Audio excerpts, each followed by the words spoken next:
Bago ko umpisahan ang kwentong ito, magpapasalamat po muna ako sa mga hindi nakakalimot mag-subscribe sa channel na ito. Kung sino ka man ay sana'y pagpalain ka palagi at hindi mauubusan ng swerte. Mag-umpisa na tayo. Pauwi si Mang Paing sa kanilang bahay sa baryo. Madilim. Bit-bit ang 1 kilo na bigas at 1 lata ng sardinas. Inutang pa niya ito sa suki niyang tindahan. Simot lahat ng kanyang sahod sa araw na iyon dahil pinusta niya sa sabong. Pero syempre, hindi niya pwedeng sabihin sa kanyang asawa dahil tiyak na palalayasin na naman siya. Mag-iisang buwan pa lang silang nakatira sa baryo Madilim. Ang baryo kung saan ay balwarte ng kanyang asawang si Aling Delia. Kaya rin siya napunta sa lugar na ito dahil nilayasan siya ni Aling Delia kasama ang 2 nilang anak. Ang dahilan ay pagiging lulong pa rin niya sa sugal, lalo na sa sabong. Ipinangako na niya sa asawa na hindi na siya mahuhumaling pa sa sugal. Ngunit kahit ngayong nasa lugar na sila ni Aling Delia, ay naghahanap pa rin siya ng paraan para makapagsabong. Kapag nagkataon na mabibisto ng kanyang asawa na natalo siya sa sugal, ay siguradong sa kubo na naman siya matutulog. Ewan ba niya at hindi man lang mawala sa utak niya ang pagsusugal. Hindi pa rin mawala sa utak niya na balang araw ay magtatagumpay at mananalo siya ng malaking halaga sa larangan ng sabong. Madadaanan niya ang malaking puno ng balete. Nang sabi ng mga taga-baryo Madilim, maraming elemento ang naninirahan sa balete na iyon. Mga engkanto ang mga nakatira sa nasabing balete. Ngunit ayaw naman niyang maniwala dahil hindi pa naman siya nakakita ng mga elemento. Lalong-lalo na ang madalas na usap-usapan sa mga taga-baryo Madilim na mga engkanto. Pag may nakita ako, tsaka ako maniniwala, ika nga ng iba. Biglang wika niya. Ngunit sa tapat mismo ng puno ng balete, ay biglang may umiyak na sanggol. Naalala niya ang kwento noon ng kanyang asawa na kapag may narinig na iyak ng sanggol malayo sa kabahayan, lalo na sa ilalim ng malalaking puno, sasabihin dito na, papayag akong maging ninong ng anak niyo. Kung nais na mga magulang nito na kuning ninong o ninang ang sino mang magugustuhan ng mga ito, kaya naman buong loob siyang sumigaw. Kung nais niyo akong maging ninong ng anak niyo, payag ako at ikinagagalak kong maging isa sa mga ninong niyang anak niyo. Sigaw niya. Hindi siya nakaramdam ng takot. Walang pag-alinlangan sa kanyang puso nang sabihin niya iyon. Biglang tumahimik ang paligid. Tumahan ang iyak ng bata, kaya napalabi siya habang nilingon ang malaking puno ng balete. Ibig sabihin ba, magiging ninong na ako ng kanilang anak? Kailan kaya? Paano? Sunod-sunod na tanong niya sa kanyang utak. Habang naglalakad ay hindi niya mapigilang mapalingon sa puno ng balete. Hindi pa rin siya nakaramdam ng takot. Ngunit naramdam niya ang pananayo ng kanyang mga balahibo, lalo na sa may bandang batok. Mabilis siyang naglakad hanggang sa makarating siya sa bungad ng baryo. Medyo marami-rami na ang mga bahay. At maliwanag na rin dahil meron ng kuryente ang nasabing lugar. 6:00 pa lang naman, ngunit madilim na dahil papunta sa buwan ng Disyembre na mga panahong iyon. Pagkarating sa bahay nila, ay sinalubong kaagad siya ng kanilang anak. Humihingi ang mga ito ng pasalubong, ngunit wala siyang dala dahil nga natalo sa sabong ang kanyang sahod. Ano ba naman iyan, Paing? Kahit simpleng tinapay man lang sana kung binilhan mo kami ng mga bata. Reklamo ni Aling Delia. Ngunit bigla rin itong ngumiti sa bantingin kay Paeng. Pagbero ka pa rin talaga, Paeng. Salamat sa tsokolate na ito. Alam mo talagang paborito namin ng mga anak mo. Nagtaka si Paeng at tinignan ang nasa kamay ng asawa. Isang supot ng tsokolate na nakapatong sa supot ng bigas. May kasama pa itong tiglilibong pera. Paano nangyari ito? Natalo ang pera ko sa sabong. Takang tanong niya sa kanyang isipan. Tuwang-tuwa ang kanyang mag-ina habang nilalantaka ng tsokolate at nasa kamay lang ng kanyang asawa ang pera. Nakasama sa nakuha nitong tsokolate. Hinayaan lamang niya ang mga ito habang gulong-gulo ang kanyang utak. Delia, iidlip lang ako saglit. Gisingin man na lang ako kapag nakapagluto ka na. Sige, Paeng, magpahinga ka lang. Pagkahiga niya ay mabilis siyang nawala ng ulirat. Nagtaka na lang siya dahil ramdam niyang nasa ibang kakaibang lugar siya. Nasaan ako? Ngayon lang ako nakakita ng ganitong kagandang lugar. Manghang sambit niya sa kanyang sarili. Tila siya ay nasa isang paraeso. Tila lahat ng bagay sa kanyang paligid ay buhay na buhay. Lunti ang mga damo, makukulay na mga bulaklak at paro-paro. Maging ang tubig sa batis ay sobrang napakalinis. Kumusta, kumpare? Malapit na ang binyag ng iyong inaanak. Balik ka dito sa mismong araw. Ipapasundo kita. Saad ng isang boses mula sa likod. Nang lingunin niya ito, ay namangha siya sa napakaamong mukha ng isang lalaki. Maputi ito at matulis ang tenga at ilong. Matangkad, ngunit walang linya sa gitna ng ilong nito. Ngunit ramdam niya ang bait ng pagkikitungo nito sa kanya. Dinala siya nito sa isang napakalaking bahay. Ang yaman niyo pala, Anya. Oo, kaya maswerte ka na ikaw ang naging ninong ng anak ko. Tiyak akong maraming alay na ginto sa iyo ang aking tipan. Bilang pasasalamat sa pagpayag mo na maging ninong ng aming anak. Uwi ka nito. Isang napakagandang babaeng lumabas mula sa isang pinto. May karga itong sanggol na tila anghel din sa ganda. Siya si Kahel, ang iyong magiging inaanak.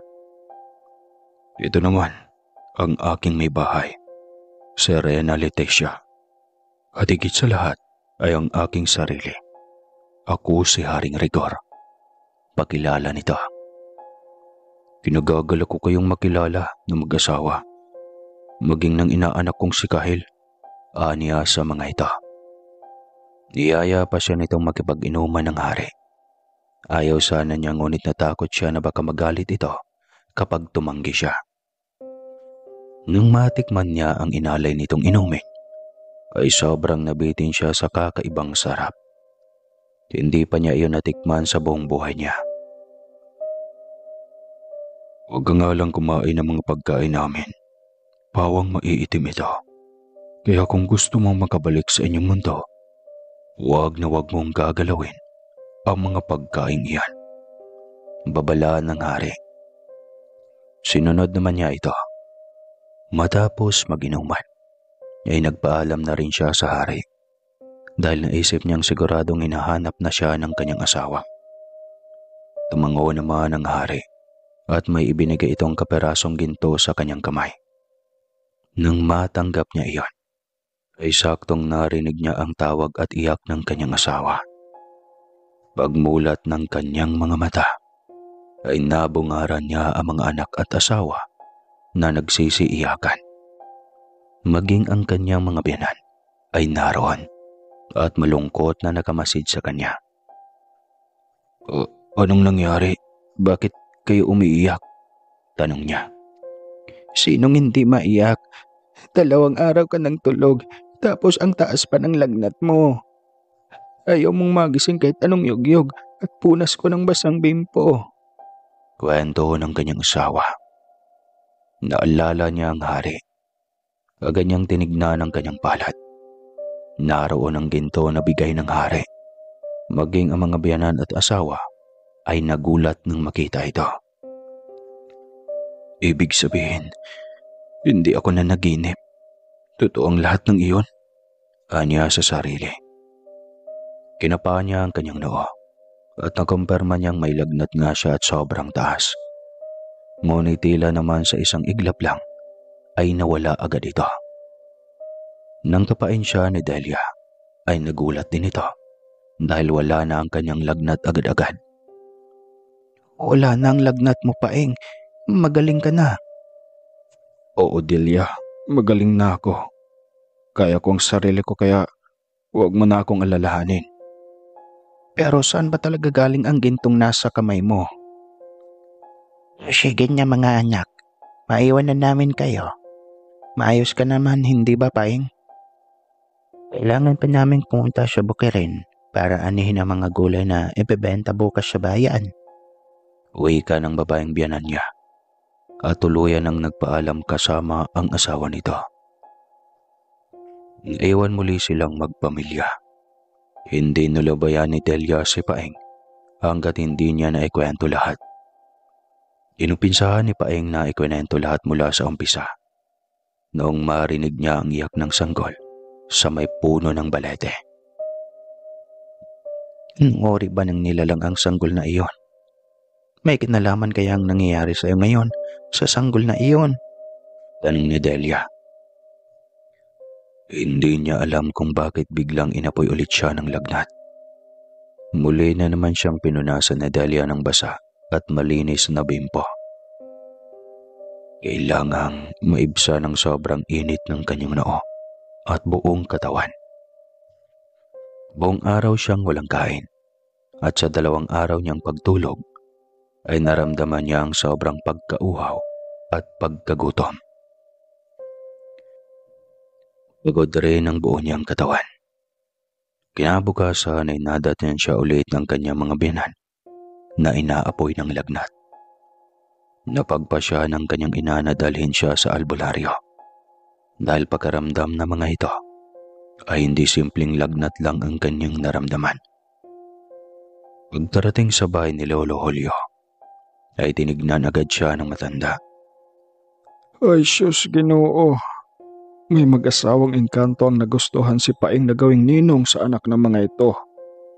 Galing ka na doon, Paeng. Kausap mo na sila.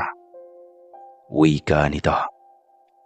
Tumungo si Paeng at ikunento muli lahat ng nangyari sa kanya. Maging ang sa akala niya ay panaginip lamang. Agad binilin sa kanya ng albularyo na sundin ang hiling ng elemento dahil mababait naman ang mga ito. Nagtaka lang si Paeng kung bakit siya nilagnat. Gayong maayos naman silang nag-usap at nagpaalam pa nga siya ng maayos sa mga ito.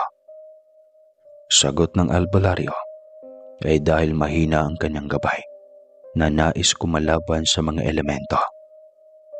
Pinayuhan din siya ng matanda na hilingin niya sa kanyang gabay na huwag makipagtalo sa mga elemento. Sa kanya bumabalik ang pagkikipaglaban ng mga ito dahil isa siyang mortal. Isang nilalang na mahina ang pisikal na kaanyuan. Pagka-uwi ng bahay nila ay tahimik lang siya maging ang kanyang asawa. Bili ng albularyo na huwag siyang magsuot ng habak at magbao ng asin. Hangad ng mag-asawang engkanto na maging mayaman siya. Kaya dapat hindi siya maglalagay ng mga pangontra ng mga ito sa kanyang katawan. Buong gabi tuloy siyang tulala dahil hindi siya mapakali sa sinabi ng matanda. Kung maging mayaman man siya sa anong paraan, naalala niya ang mga ginto sa malaking bahay ng Haring Engkanto. Halos lahat ng inaapakang sahig doon ay nagkalat ang mga ginto. Napagtanto niyang baka iyon ang ibig sabihin ng matanda. Makalipas ang 7 araw. Martes iyon. 8:00 na malamang ng gabi iyon. dahil pagkaramdam niya ay napalalim masyado ang kanyang tulog dahil sa maghapong pamamasada ng tricycle sa bayan. Biglang hindi maipaliwanag kung bakit naroroon na naman siyang muli sa lugar ng kakilala niyang mag-asawang engkanto. Ngunit sa pagkakataong iyon ay agaw pansin ang mga mesa at selya na nakahilira sa bakura ng malaking bahay ng mag-asawang engkanto. Napakalawak ng bakuran at puno ang mga ito ng mga palamuti. Mamahaling mesa at upuan ang nakahilera. Maraming naroon na dumalo, ngunit tila ba siya lang ang naiiba sa mga ito. Ang mga kausuotan ay magagara, samantalang ang sa kanya ay kamesa chino at pantalong butas ang mga tuhod at nakapasa pa. Naisip niyang kaya siguro wala man lang pumapansin sa kanya na kanina pa nakatayo, nakatunganga roon dahil halatang pulubi siya sobra. Mapuputi at ang tangkad ng mga elementong ito. Para bang mga dayuhan ang mga itsura. Kung hindi lang sa matulis ang mga tenga at walang kanal sa gitna ng mga ilong ng mga ito. Ang ganda ng mga kotes at mahahaba lahat ng buhok ng mga ito. May kulot, may natural, may kulay itim at may kulay ginto rin. Naisipan niyang kaya siguro na imbento ang mga palamuti at pangkulay sa buhok dahil may nauna nang nakapunta sa mundo ng mga engkanto. Ginaya ang mga iyon. Nakatayo lang siya kung saan siya naroon hanggang sa sinundo siya ng isa sa mga tagasilbi ng hari. Dinala siya nito sa harap ni Haring Rigar. Buti at pinaunlakan mo talaga ang aming imbitasyon, kaibigan. Wika nito. Minsan na akong napunta sa kaharian niyo, Haring Rigor. Isang karangalan ang mapasama sa hanay ng mga ninong ng inaanak kong si Kahil. Anya. Nako, walang hanay ng ninong at ninang dahil nag-iisa ka. Ikaw ang espesyal na ninong ng aming nag-iisang prinsesa. Nakatakda siyang manirahan sa inyong mundo para sa isang misyon. Kaya sana, hindi mo siya pababayaan kapag dumating ang araw na iyon. Litanya ng hari. Abay, oo naman po. Ako ang pangalawang magulang ng aking inaanak. Kaya hindi ko hayaan at pababayaan man sakaling nasa mundo na siya ng mga tao. Ngumiti ng maluwag ang mag-asawa. Iyon ang unang dahilan kung bakit nila gustong kunin siyang ninong para magabayan ito sakaling matuloy man ito sa misyon nito sa mundo ng mga tao. Huwag kang matakot o mahiya na lumapit sa amin sakaling may kailangan ka. Hindi kami masasamang nilalang. Gusto lang naming magkaroon ng kumpare sa kabilang dimensyon. Balang araw, kapag naisin namin na pumasyal-pasyal sa inyong mundo, ay nariyan ka. Ikaw ang sasalubong sa amin. Oo naman, walang problema sa bagay na yan, pare. Sagot niya. Naputol lang ang kanilang pag-uusap dahil nag-uumpisa na ang binyag ng kanyang inaanak. Kagaya sa mundo ng mga tao, malinaw na tubig din ang simbolo ng pagbinyag. Pero hindi iyon sagrado dahil takot sila sa banal na tubig.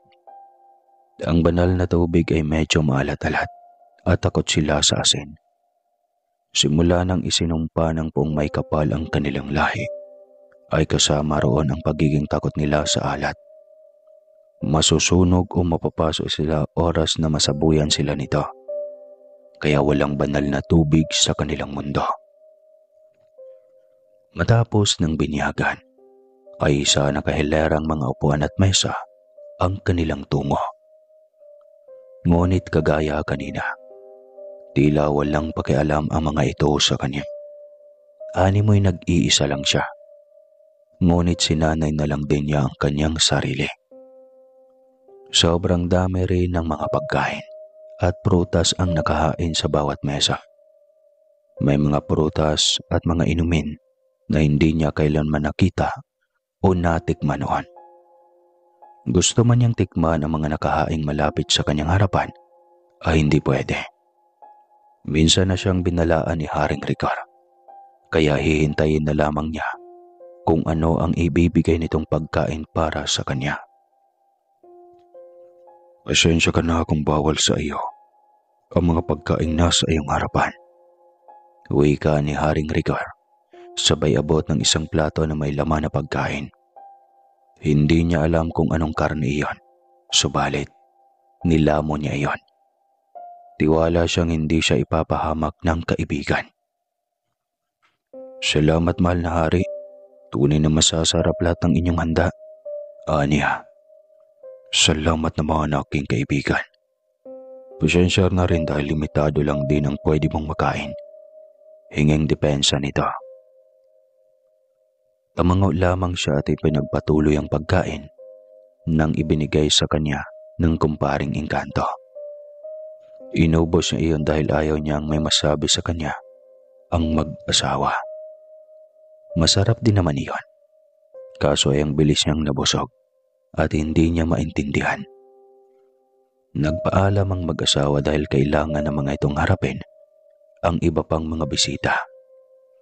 Ayos lang sa kanya dahil sanay naman siya. Kanina pa tila walang kasama. Ngunit isa sa mga kababaihan ang lumapit sa kanya. Nagulat pa siya nang bigla siya nitong tapikin sa balikat. Nang lingunin niya ito, ay isang napakagandang babae. Kakaiba ka sa lahat. Pwede ba kitang samahan? Nung nito, mabilis siyang tumango. Tila nakalimot siyang may pamilya siyang naiwan sa mundo ng mga tao. Tuwang-tuwa pa siyang nakipagkilala sa babae. Nagpakilala itong si Havana at kuhang-kuha siya nito sa simpleng mga ngiti lamang. Napakagandang engkantada kasi nito. Ang saya ko dahil nakilala kita, Anya. Mas lalo naman ako, Paing. Sana dalasan mo ang pagpunta dito sa aming mundo. O di kaya ay ako na lang ang pupunta sa mundo mo. Saan nito? Huwag. Mabilis na sagot niya. Tsaka lang niya naalala na may naiwan siyang pamilya sa mundo ng mga tao. Ngunit tila ayaw niyang aminin sa magandang immortal ang kanyang estado. Sinabi niya dito na siya na ang pupunta sa mundo nito. Tila kinilig naman ito sa kanyang pangako. Matagal lang kanilang pag-uusap. Halos nakatitig lang siya sa dalaga. Habang nag-uusap sila, nakalimutan niya ng tuluyan ang kanyang pamilya. Tinawag siya ng isang taga-silbi ni Haring Ricar. Pinatawag daw siya ng mag-asawa sa loob. Kaya agad siyang sumunod dito. Nadatnan niya si Haring Ricar at Rena Leticia na nakaupo sa mahabang upuang yari sa ginto. Halatang hinihintay siya ng mag-asawa. Sa harap ng mga ito ay nakapatong ang ilang kahon ng ginto. Isa-isa iyong inilagay ng Rena sa isang supot na kilala sa tawag na supot ni Judas. Lumapit ka dito, kumparing Paing. Tawag ni Haring Ricar. Pinapatawag niyo daw ako mahal na hari. Anong mahal na hari ka dyan? Kumpare lang ang itawag mo sa akin. Magkumpare tayo. Oo. Pinatawag niyo daw po ako kumparing Rigar. Kumaring Leticia. Oo. May ibibigay kami sa iyo na ilang kahon ng gintong alahas. Purong ginto ang mga ito at mataas ang kalidad. Sana naman makakatulong ito sa pamilya mo para hindi na kayo mahihirapan pagdating sa pangangailangan sa pang-araw-araw. Litanya ni Rena Leticia. Salamat po sa inyo. Hindi ko naman nakalaing biyaya palang matawag ang pagdating ninyo sa aking buhay. Ngiti lang ang naging ganti ng Rena. Nasiyahan ang mga ito sa kanyang presensya. Alam nilang may pasaway na ugali si Paing at batid din nilang lahat ng mga mortal ay may kanya-kanyang kahinaan. Kaya hindi bali kung isang sugarol si Paing, iyon ang kanyang kahinaan. At kahit araw-araw pa itong magsusugal, pag-uwi nito sa mundo, ay hindi nito maubos-ubos ang daladalang yaman na bigay ng mag-asawang engkanto. Tuluyan na siyang nagpaalam sa mga mag-asawang engkanto. Tuwang-tuwa siyang bitbit ang supot ni Judas na may kabigatan. Nakalimutan na rin niya ang dalagang engkantada na si Havana. Sabik na siyang ipakita sa kanyang mag-ina ang kanyang bitbit na ginto. Napakaraming ginto. Iyon ang magpapabago ng kanilang buhay. Magiging mayaman na sila. Kaya hindi na niya kailangan pang kumayod at magtandukuba pa. Muli na naman siyang nagising sa ingay ng mga anak at asawa niya. Sa pagkakataong iyon, ay rinig niya ang napakarami pang boses. Pagkamulat niya ng mga mata, ay nakapaikot ang mga kaanak ng kanyang asawa. Gulat na gulat ang mga ito, at iisa lang ang direksyon ng mga mata. Nasa kanyang hawak na supot ni Judas. Anong laman ng supot na bitbit mo, Paing? Bakit bigla na lang din niyang lumitaw ng magising ka? Tanong ng isa sa mga tsohe ni Aling Delia. Wala po ito. Bakit parang nandito kayo lahat? Buhay pa naman ako ah. Reklamo niya. Iyon nga, Paing. 3 araw kang tulog. Sinong hindi mag-alala niyan sa iyo? Para ka na ring pinaglamayan. Ang iba nga'y nagpupuyat at hindi natutulog sa gabi para mabantayan ang paggising mo. Kwento ng kanyang asawa. Nagulat siya at hindi makapaniwala. Halos hindi na nga siya inabutan ng 5 oras sa mundo ng mga engkanto. Kuya, akala namin patay ka na. Uwi ka ng bunsong kapatid ni Delia. Oo nga po, tay. Akala ko rin patay ka na, tay. Saad rin ng kanyang panganay na anak. Nasapo na lamang niya ang kanyang noo. Hindi niya alam kung magagalit siya sa mga ito. Ngunit batid niya ang pag-aalala ng lahat ng mga ito. Naalala niya ang dalagang engkantada, si Havana. Hindi siya nagpaalam dito. Hindi man lang niya makausap itong muli bago siya umalis. Ngunit nakaramdam siya ng konsyensya para sa kanyang pamilya. Hindi niya inamin sa engkantada na may pamilya na siya. May pagkakataon naman sana siya para umamin dito. Paing, bakit ba ang lalim ng iniisip mo? Doon ka na ba galing sa lugar ng mga engkanto? Naganap na ba ang binyag? Kaya ka ba nawala ng sobrang tagal? Sunod-sunod na tanong ni Aling Delia. Oo, Delia. Galing ako sa mundo ng mga engkanto at napakabait nila sa akin. Sobra-sobrang pagpapahalaga nila sa akin. Hindi alam ni Delia kung matutuwa siya para sa asawa. Nag-alala siya dahil narinig na niya ang tungkol sa mga nilalang na ito. Mabait ito sa umpisa. Subalit ang kabayaran ng pagiging mabuti ng mga ito ay buhay rin. Sana lang wala silang masamang balak sa iyo. Kinakabahan kasi ako para sa iyo, Paing. Saad ni Aling Delia. Huwag kang kabahan. Magiging mayaman na nga tayo eh. Binigyan ako ng maraming alahas na purong ginto ng mahal na hari at reyna. Buong buhay natin hindi tayo maghihirap pa. Natuwa si Delia sa narinig. Ngunit hindi pa rin mawala ang pag-aalala ng ginang para sa kanyang asawa. Humingi si Paing ng makakain dahil sobrang nagutom siya. Hiniling din niya sa mga ito na matulog muna siya dahil unti-unti siyang nakakaramdam ng antok. Lumipas ang ilang mga araw. Wala nang paramdam ang mag-asawang engkanto. Maging ang dalagang si Havana. Kampante siya dahil magiging masaya na ang kanyang pamilya. Natatakot din siya na baka hanapin siya nito. Nangako siya na babalikan ito, ngunit pinagsisihan din niya iyon. Sana sinabi na lang niya dito na may pamilya siya. Masyadong nasilaw lang siya sa kagandahang taglay ng Engkantada. Pinilit niyang limutin at iwaksi ang mga nasa kanyang isipan. Nagpasya siyang ibenta ang mga alahas para magpatayo ng bahay sa bayan. Balak niyang magnegosyo. Madali lang lahat dahil hawak niya ang kanyang kailangan. Una ang pera. Mabilis siyang nakahanap ng lupang pagtatayuan ng bahay. Mabilis din itong natapos. Nang makalapit sila sa bayan, ay bumili siya ng 10 unit ng tricycle. Pinaupahan niya iyon upang may kunan sila ng pangangailangan sa araw-araw. Nang pumasok ang kanyang paupahang tricycle, ay nagdagdag siya ng 10 unit ulit. Hindi na siya naghangad pa na lumapit sa pasugalan, lalo na sa sabungan. Balak niyang ituon ang kanyang atensyon sa kanyang pamilya. Ito lang naman ang pangarap niya noon pa man, ang magkaroon ng pera. Upang hindi na maghirap at magtiis ang kanyang pamilya. Ano man ang naisi ng mga ito, ay maibigay niya.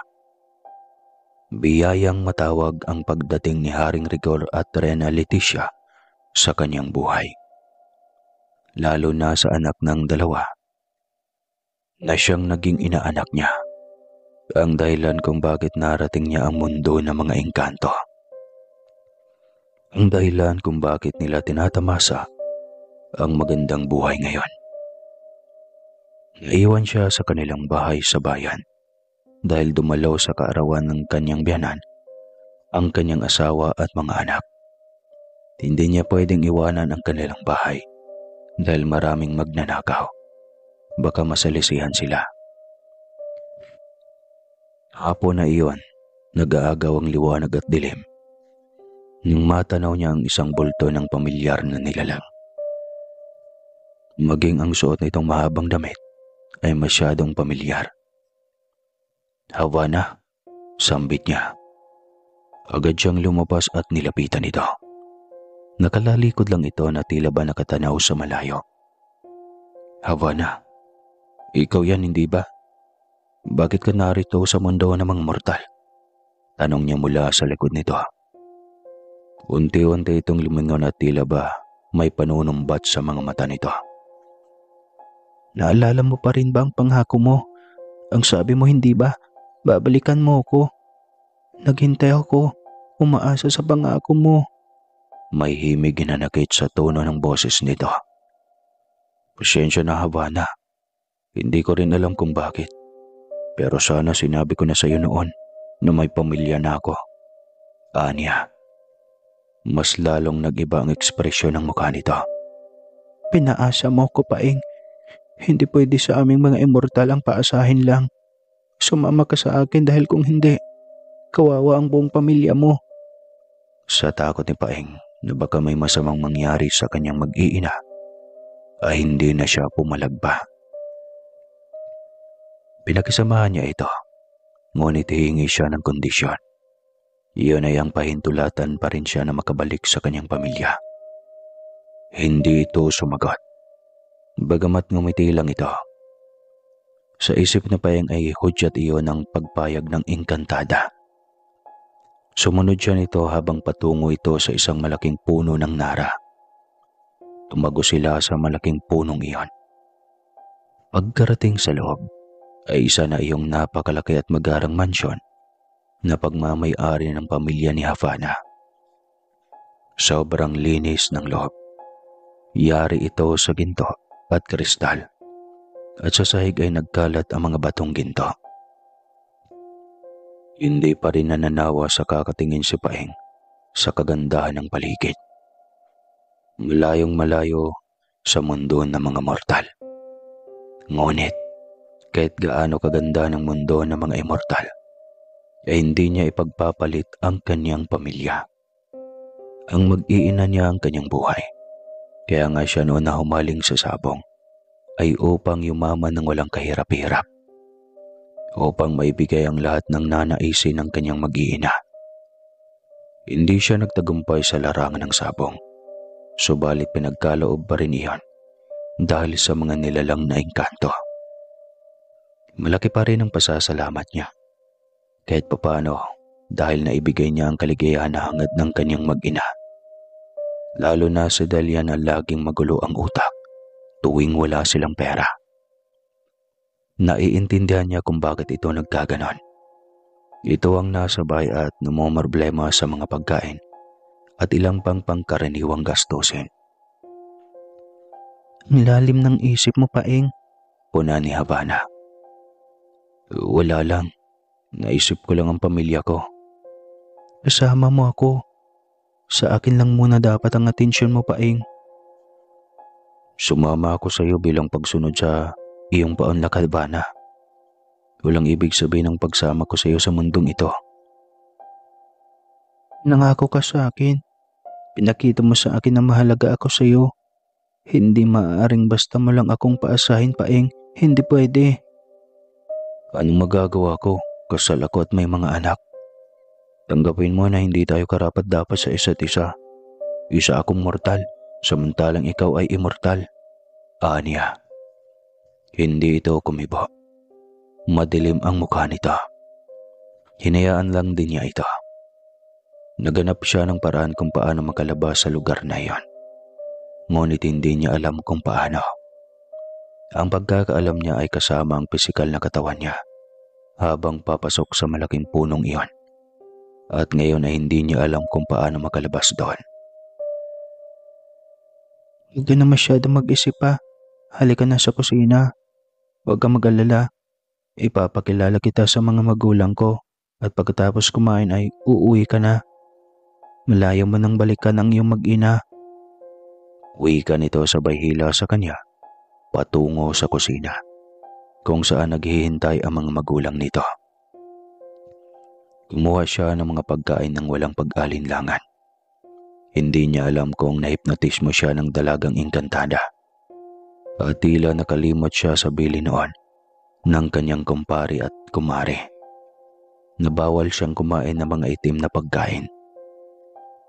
Tuwang-tuwa pa si Havana habang pinagmamasdan siyang kumakain. Naramdaman na lamang niya ang unti-unting pagbigat ng kanyang katawan.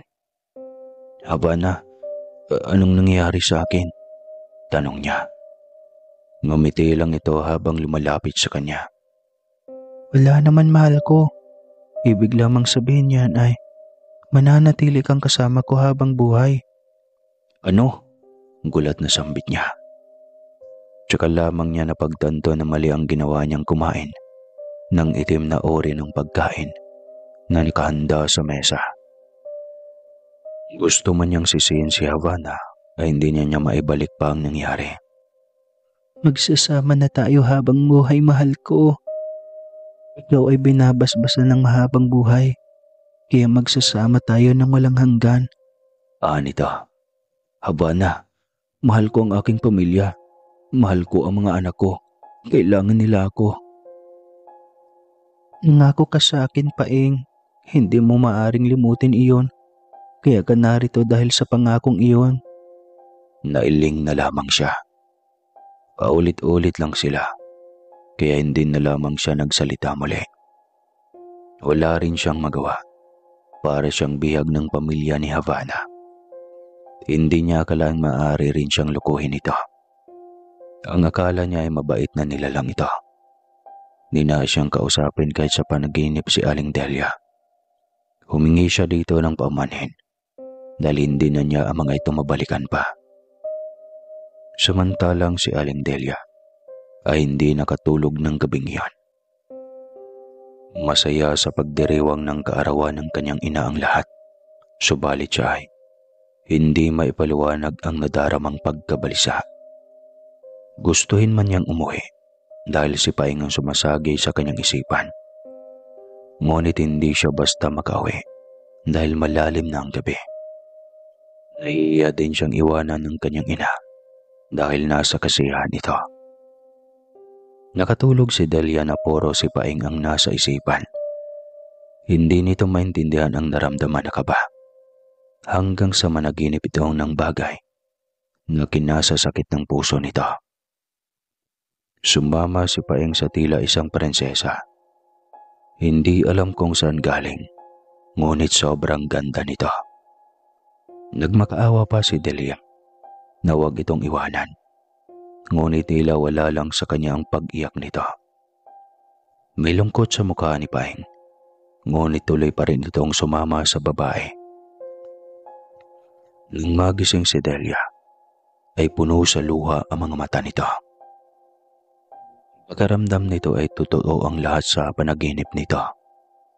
Kinaumagahan ay maaga itong nagpaalam para umuwi kasama ang mga anak.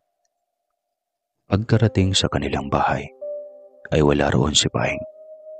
Nagtanong-tanong pa si Delia sa mga kapitbahay, ngunit wala kahit isa sa mga ito ang nakapansin kay Paeng. Ang mga bata ay hinahanap na rin ang ama, kaya mas lalong nai-stress ang ginang at wala pa ring ideya kung saan hagilapin ang asawa. Biglang sumagi sa isip ni Delia na lumapit sa albularyo. Matapos na itong magpatawas, ay tsaka lang nalaman ito na nasa mundo na ng mga engkanto ang kanyang asawa. Kumain siya ng pagkaing engkanto, kaya hindi na siya makakabalik pa sa inyo. Pagtatapat ng albularyo. Hindi niya alam kung ano ang gagawin, lalo na nang sabihin ng albularyo na hindi na nito mabawi pa si Paeng kahit anong ritual ang gagawin nito. Masakit din sa loob ni Delia, ngunit wala na itong magawa pa. Kailangan niyang tanggapin at magpakatatag dahil sa kanyang mga anak. Hindi rin sila maghihirap dahil maraming iniwan na yaman si Paeng. Ngunit napagtanto niya na mas mahalaga pa rin ang buhay at relasyon niya kay Paeng. Hindi matutumbasan ng anumang kayamanan ang pagmamahal niya sa asawa. Ngunit huli na ang lahat. Pagkaramdam ni Delia ay nagsisisi siya kung bakit hinayaan lamang niya ang asawa na magkaroon ng komunikasyon sa mga engkanto. Alam naman niya na lapitin ito noon pa man, kaya sana nilagyan niya ng proteksyon kahit habak. Ngunit huli na ang lahat. Ang tanging magagawa na lamang niya ay ang alagaan ang mga anak nila at ang yaman na bigay din ng engkanto. Hindi dapat basta magtiwala sa ibang nilalang upang hindi tayo mabitag sa kanilang masamang balak. Wakas! Ano araw-araw na ba tayo mag-upload? Comment down below.